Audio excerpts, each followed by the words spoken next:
नमस्कार। अब हिंदी का जो अभी कविता पाठ आप सुनेंगे उसके लिए मैं सबसे पहले आवाज़ देता हूँ अखिल कत्याल को। ये दिल्ली के कवि हैं, अंग्रेज़ी, हिंदी और पंजाबी, राइट, तीनों भाषाओं में लिखते हैं और एक बहुत ही सधे हुए ट्रांसलेटर भी हैं। और आप बैठिए प्लीज़। आप और मैं आपको जो हमारे दूसरे कवि हैं आज के इस कविता पाठ के, सुधीर रंजन सिंह, ये भोपाल के कवि हैं, स्कॉलर हैं, क्रिटिक हैं। प्लीज़ आप आइए। और ये भोपाल के शासकीय कॉलेज के प्रोफेसर हैं। ये हमारे बीच आज मौजूद हैं अपनी कविताएं शेयर करने के लिए। जो तीसरे कवित्री जिनको मैं आवाज़ दे रहा हूँ, सविता भार्गव, ये भी प्रोफेसर हैं। ये फिल्मों में और थिएटर में भी काम कर चुकी हैं, हिंदी की स्कॉलर हैं और एक बहुत ही सधी हुई कवित्री हैं। आप इन्हें सुनेंगे तो आपको खुद मालूम पड़ जाएगा। तो बिना आप लोगों का समय बर्बाद किए, क्योंकि समय ऑलरेडी बहुत कम है हमारे पास, मैं अखिल जी को आवाज़ देता हूं कि वो अपनी कविताएं हमारे बीच साझा करें। धन्यवाद। बहुत बहुत शुक्रिया। मैं बैंगलोर पोइट्री फेस्टिवल के आयोजकों को शुक्रिया करना चाहूँगा कि हमें बुलाया और ये अपॉर्चुनिटी दी। मैं दिल्ली का कवि हूँ। First of all I want to say Hindi is not the national language, so let's allay that doubt. लेकिन मैं हिंदी, अंग्रेज़ी और पंजाबी में लिखता हूँ। कुछ कविताएं और कुछ अनुवाद आपके सामने आज प्रस्तुत करूँगा। दिल्ली में पिछले काफ़ी साल से मैं रहता हूँ और दिल्ली में मेरे समय ही दिल्ली मेट्रो आई थी। तो पहली कविता है एक प्रेम कविता। तुम कोई मेट्रो स्टेशन होती, तुम कोई मेट्रो स्टेशन होती तो जरूर येलो लाइन पर घिटोरनी होती। इससे कम दमदार नाम तुम पर जचता ही नहीं। मेरा क्या, मैं तो ऐसे ही ठीक हूं। तुम्हारे मेरे बीच ये पूरी दिल्ली है, इसलिए आने से डरता हूं, थोड़ा मीक हूं। सदा तुम्हारा विश्वविद्यालय। मैं पहले दिल्ली विश्वविद्यालय में पढ़ाता था, इसलिए खुद को विश्वविद्यालय मानता हूं। One of my favorite poets to translate is actually this New York poet called Dorothy Parker. She wrote between 1930s and 1960s, and she fell in love with several people, and she wrote bitter, nasty poems when the loves ended. जब जवां थी तब एक आदत थी सबको खुश करना। जब जवां थी तब एक आदत थी सबको खुश करना। हर दूसरे लड़के के संग खुद को बदलना, उसके रंग में ढलना। पर अब जैसी हूं वैसी ही हूं, अपनी मर्जी की करती हूं। अगर ऐसे ही पसंद हूं तो आ रहा मेरी आड़ में, नहीं तो जरा सुनो तुम जाओ भाड़ में। In youth it was a way I had to do my best to please and change with every passing lad to suit his theories. But now I know the things I know and do the things I do.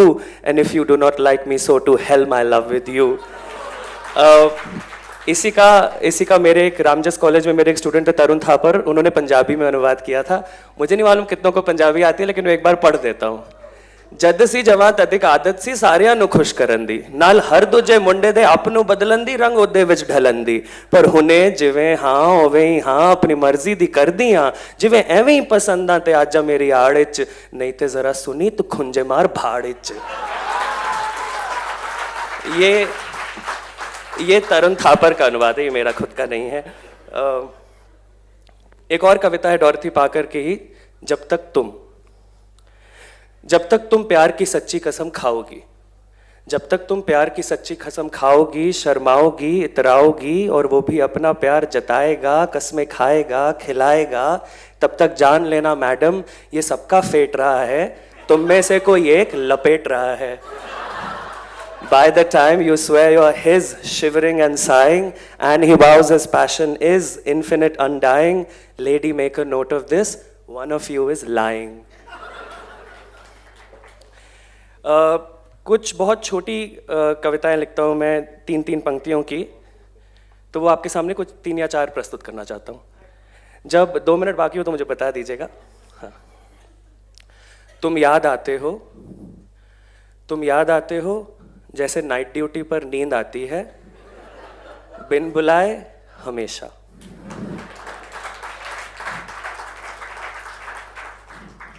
तुम आए हो या pulse खाते खाते जुबान पर नमक आया है। दिल्ली की गर्मी बहुत बेकार होती है। दिल्ली की गर्मी, रोशनी भी हल्के हल्के पिघलती है, अमलतास। चाहने से क्या नहीं मिलता, चाहने से क्या नहीं मिलता, आकाश 2/3 काश है, आसमां आधा आस है। और एक मेरे हिंदी में सबसे चहेते कवि हैं गोरख पांडे, उनकी एक छोटी सी कविता अंग्रेजी में अनुवाद कर रहा हूँ उसका। दंगा, riots. This time there were massive riots. This time there were massive riots. There were heavy rains of blood. The coming year will yield a good crop of votes. इस साल खूब हुई थी खून की बारिश, अगले साल अच्छी होगी फसल मतदान की। और मैं यूपी से हूँ, मुझे मालूम है वो कैसा लगता है। मुजफ्फरनगर में देख चुके हैं हम लोग वो।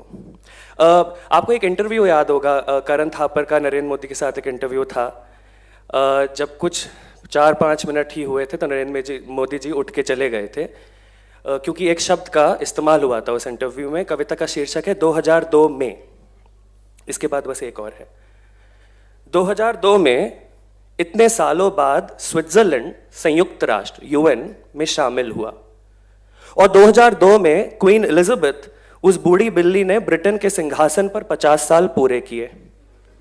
और 2002 में ही वेनेजुएला के राष्ट्रपति ह्यूगो चावेज के खिलाफ तख्ता पलटी असफल रही। मतलब कुल मिलाकर साल में कुछ बुरे दिन भी थे और कुछ अच्छे दिन भी। लेकिन और भी था। 2002 में डैनियल पर्ल की हत्या हुई और इजराइल ने बेथलेहम में एक चर्च को बम से उड़ा डाला। लेकिन भारत में 2002 में कुछ खास तो नहीं हुआ। हाँ, बस इसके सिवाय कि उस साल धीरू भाई अंबानी जी चल बसे, भगवान उनकी आत्मा को शांति दे। इसके अलावा तो साल 2002 काफी शांतिमय ही रहा। और आखिरी कविता है। अभी आप कुछ पिछले 3 हफ्तों में आपने देखा होगा ऊना में क्या हुआ, कि दलित अगर आप एक मरी हुई गाय का कोई इस्तेमाल भी कर रहा है, उससे लेदर जो बनता है जो सब लोग पहनते हैं वो भी अगर बना रहा है, तो उससे भी गौरक्षकों को प्रॉब्लम है। उसमें भी 4 दलितों को कार के साथ बांध करके उनकी पिटाई की गई। और पिछले कुछ सालों में हमें बार बार ये बताया जाए कि हिंदू लोग बीफ नहीं खाते हैं, गौमांस नहीं खाते हैं। शायद ठीक कह रहे हैं, उसी पर एक कविता है। भाई हिंदू लोग कभी बीफ नहीं खाते थे, भाई हिंदू लोग कभी बीफ नहीं खाते थे, सिवाय बस चरमकार जो कि कॉबलर्स थे वो खाते थे, और भट्टा जो कि सोल्जर्स थे वो खाते थे, और नट जो कि एक्टर्स थे वो खाते थे, और दास लोग खाते थे, और मेद लोग खाते थे, और व्रत लोग खाते थे, और भील लोग खाते थे। सबके सब गौमांस देख मुस्काते थे। और इन जैसे और भी हैं जो बीफ के नाम पर लार टपकाते थे, वो थे वेदों के भगवान। देखो इंद्रदेव के सामने, इंद्रदेव को बैल का मांस बहुत पसंद था, और अग्निदेव को सांड भी पसंद था, और गाय भी। और वेद और स्मृतियों में तो यहां तक भी बताते हैं कि किस भगवान के सामने किस किस्म की गाय के बलिदान दिए जाते हैं। जैसे विष्णु जी के सामने एक बौने बैल का खच्च, इंद्रदेव के सामने एक बड़े सींग वाले बैल का खच्च, और पूषण भगवान के लिए एक काली गाय का खच्च। तो जब भी भगवानों का मूड होता था, गाय सबका फूड होता था। और चुपके चुपके तो अभी भी जब भी संघी बीफ खाते हैं, खाते खाते तो वो यही खैर मनाते हैं कि उनके पूज्य स्वामी विवेकानंदा, करो ना करो बिलीफ, को बहुत पसंद था बाइसेप्स और भगवत के अलावा हमारा प्यारा बीफ। बहुत बहुत शुक्रिया।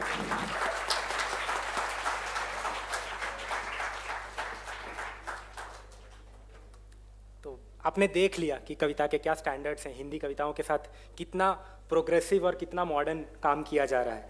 अगली जो कवियत्री जिन्हें मैं आवाज़ दे रहा हूँ, सविता भार्गव जी, ये भोपाल की प्रोफेसर हैं, और इनकी कविताएं आप खुद सुनकर समझ जाएंगे। इनमें एक बहुत स्ट्रॉन्ग फेमिनिस्ट साइड होता है, एक बहुत स्ट्रॉन्ग फेमिनिन साइड होता है इनकी कविताओं में। आप सुने और खुद ही देखें।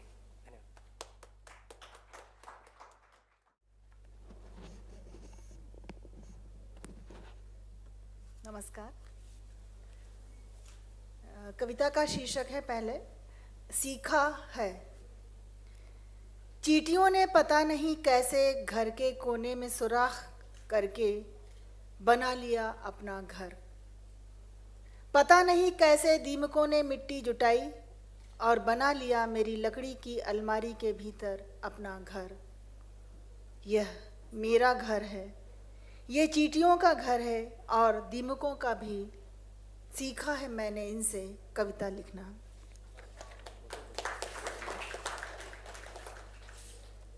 अगली कविता का शीर्षक है नाव।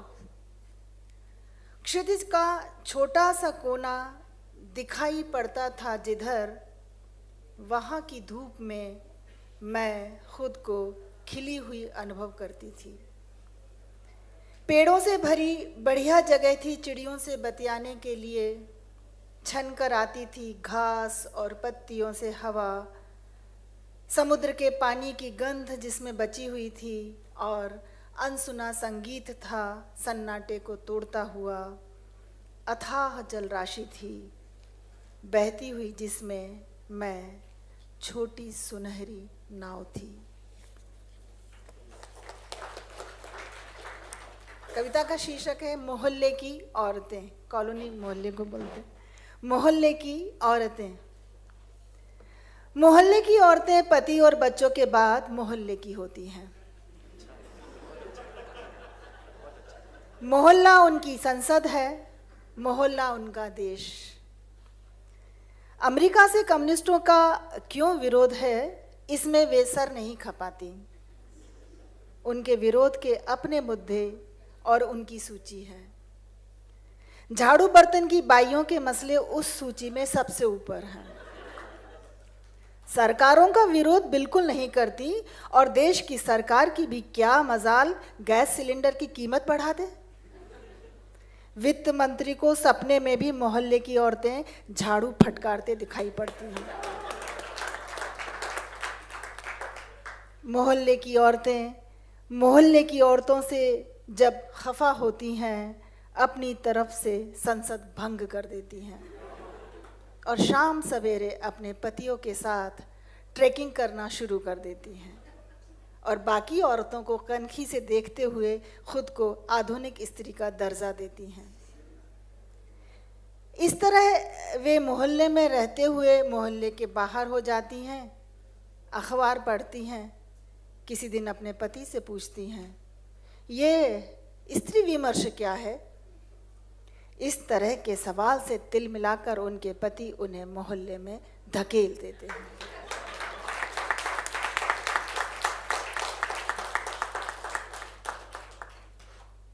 मिलन।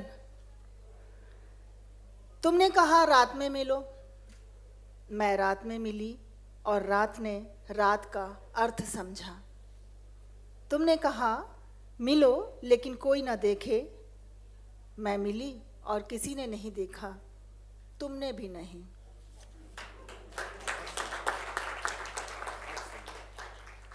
संसार में जो इतने सारे सागर हैं, औरतें रोती हैं, जिस घर से आई हैं उनका घर नहीं है, जिस घर में रह रही हैं उनका घर नहीं है। रोती हैं औरतें ये पता करते हुए किस चीज़ में वे हैं और किस चीज़ में नहीं हैं। कितना पता कर पाती होंगी पता नहीं। मैं सिर्फ ये पता कर पाई इस जन्म में, संसार में जो इतने सारे सागर हैं औरतों के रोने से हैं।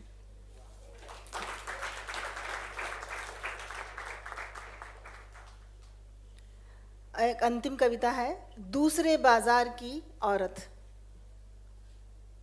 चौराहे के बस स्टॉप पर 3-4 औरतें खड़ी थीं, बाकी चारों ओर पुरुष और पुरुष थे। मैं खड़ी हो गई उन औरतों के बीच अपनी जमात मानकर।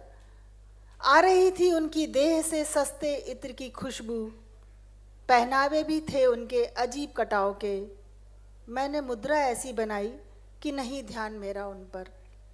सोचा कि आई होंगी किसी अपरिचित जगह से जहां ऐसे ही रहा जाता होगा। लेकिन ये क्या था, वहां के सारे पुरुष मुझे घूरे जा रहे थे और वे औरतें भी कनखियों से देख रही थी मुझे।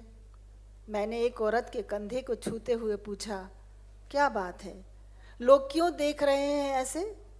उसने मुस्कुराकर कहा, भाई गलत जगह खड़ी हो। मैं कुछ समझ पाती कि एक ऑटो वाला लपका, चलिए यहाँ से मैडम।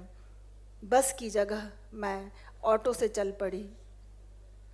हंसकर बताया ऑटो वाले ने, आप धंधे वालियों के साथ खड़ी थी। हे भगवान, मैं तो डर ही गई, शर्मिंदा हुई सुनकर और नहाने लगी पसीने से। लग रहा था मेरी देह से उतर रहा हो सभ्यता का आवरण।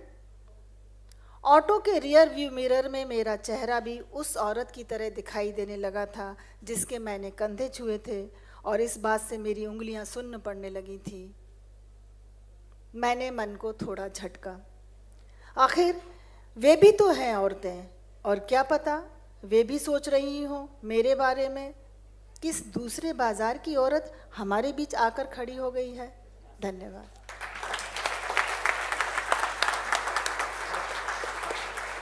मैं आज आवाज़ दे रहा हूँ सुधीर रंजन सिंह।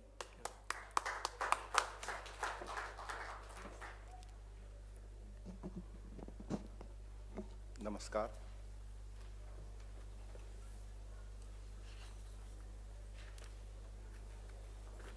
कविता का शीर्षक है बैठना क्रिया के अभिप्राय।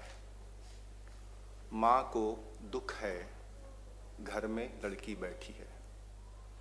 बैठना क्रिया के अभिप्राय। माँ को दुख है, घर में लड़की बैठी है। पिता को गुस्सा है, लड़का बैठा रहता है। दोस्त कहता है बैठोगे नहीं। शराबी बोलता है तुम्हारे साथ बैठते हैं। मुसाफिर जरा सरक कर कहता है आइए बैठिए। वेश्या पूछती है बैठोगे। शासक उंगली से इशारा करता है बैठ जाओ।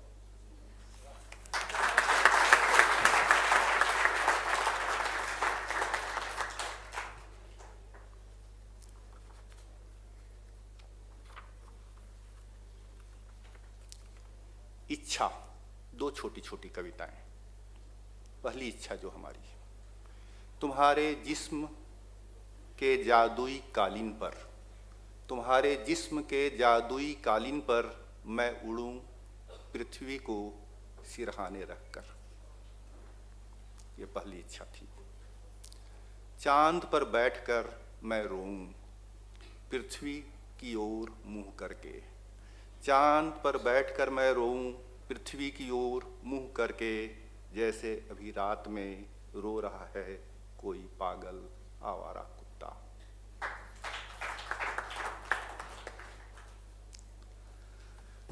एक कविता है नींद एक जगह है। नींद, मैं ज्यादा सोता हूं। नींद एक जगह है, जैसे मवेशियों के लिए चारागाह एक जगह है। जैसे पानी के लिए प्यास एक जगह है। जैसे बहती हुई नदी के ऊपर पुल एक जगह है। जैसे फैले हुए पंख चिड़िया के अंतरिक्ष में एक जगह है। इस पृथ्वी पर नदियां और सागर हैं। मन को मोह लेने वाले बर्फ के पहाड़ हैं, लेकिन पृथ्वी का सबसे सुंदर टुकड़ा और कुछ नहीं, नींद है। प्लेटफार्म पर दौड़ते हुए लोगों से बचकर, बूटों की चोटें सहती देह के भीतर, सीने में दबी और बाईं बांह पर टिकी हुई नींद आकाश गंगा की तरह दिखाई देती है। जब मर जाता है अन्न में स्वाद, जब मर जाता है अन्न में स्वाद और जब मर जाता है अन्न में स्वाद और खत्म हो जाता है सुंदरता पर विश्वास, यही जगह है जहां भात नमक के साथ खाया जा सकता है बिरयानी की तरह। और जब मर जाता है अन्न में स्वाद और खत्म हो जाता है सुंदरता पर विश्वास, यही जगह है जहां भात नमक के साथ खाया जा सकता है बिरयानी की तरह, और किसी सड़े गले चकले में घुसकर अपूर्व स्त्री को चूमा जा सकता है। यहाँ भीख के कौर से संतुष्ट होकर थोड़ी देर के लिए राजा हुआ जा सकता है।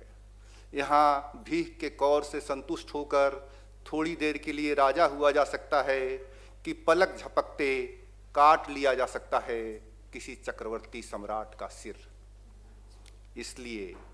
इसीलिए देखने में आया है कि कोई क्रूर तंत्र किसी को मारने से अधिक उसकी नींद छीनने में यकीन करे।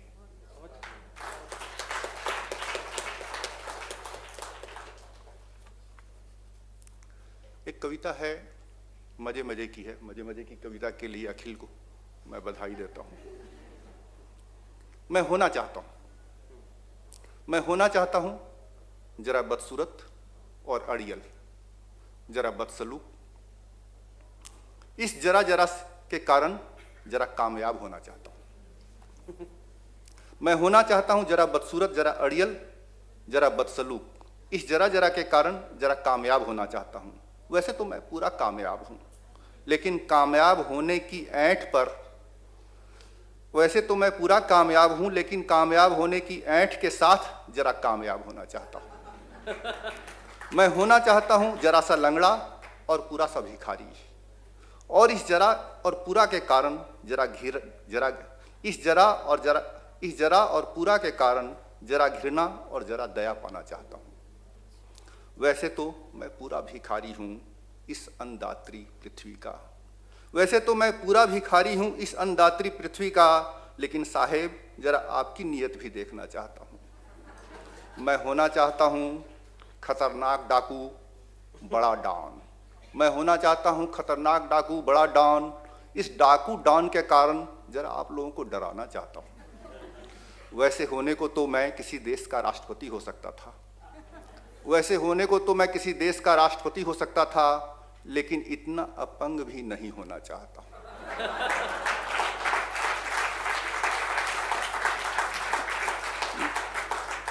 मैं होना चाहता हूँ इस समझदार समय का एक नासमझ कवि। मैं होना चाहता हूँ इस समझदार समय का एक नासमझ कवि। वैसे तो मैं इतना नासमझ नहीं हूँ, अपनी हिफाजत का ख्याल किए बगैर कविगण मुझे कहें कवि।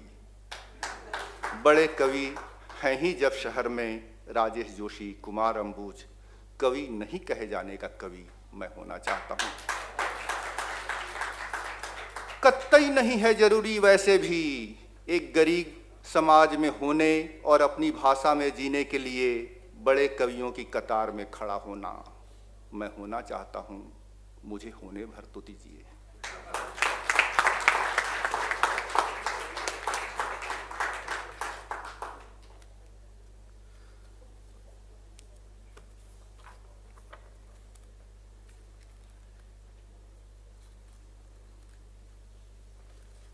और समय है एक कविता, तो एक कविता तो 3 लाइन की है, तो दूसरी भी एक कविता, छोटी सी कविता है, पार जीवन के।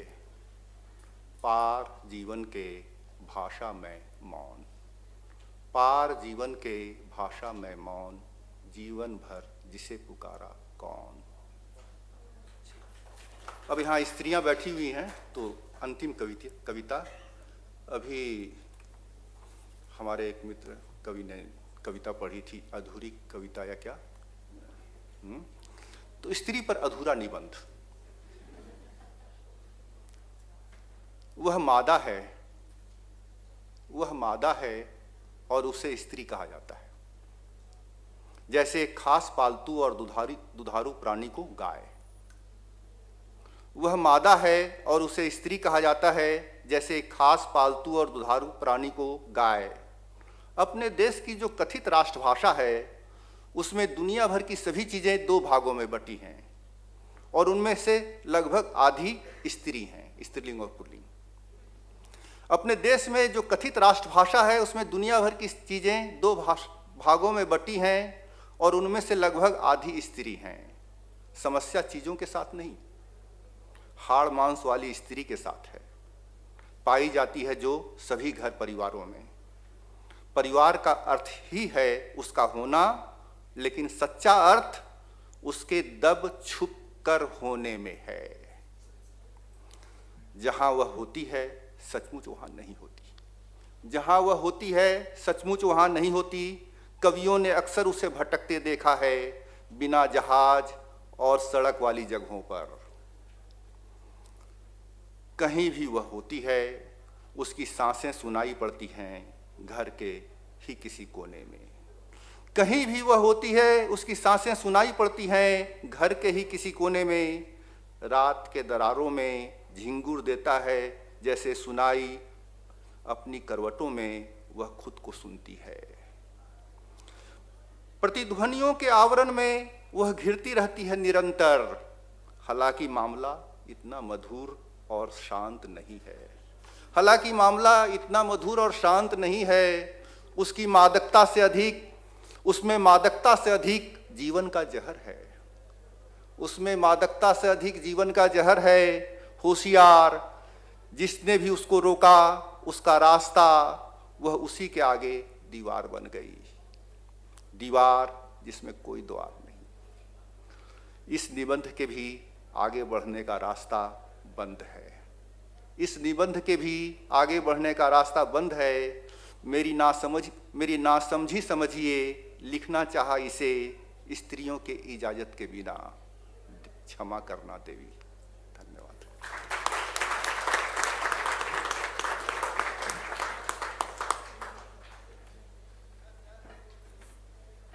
आप सभी का धन्यवाद इस कार्यक्रम का हिस्सा बनने के लिए, और खासकर सुधीर जी, सविता जी और अखिल जी का धन्यवाद कि वो हमारे बीच आए। देश भर के बड़े कवि जो बैंगलोर आए और उन्होंने हिंदी की कविताएं हमारे बीच साझा की। बहुत बहुत शुक्रिया, बहुत बहुत शुक्रिया। Thank you.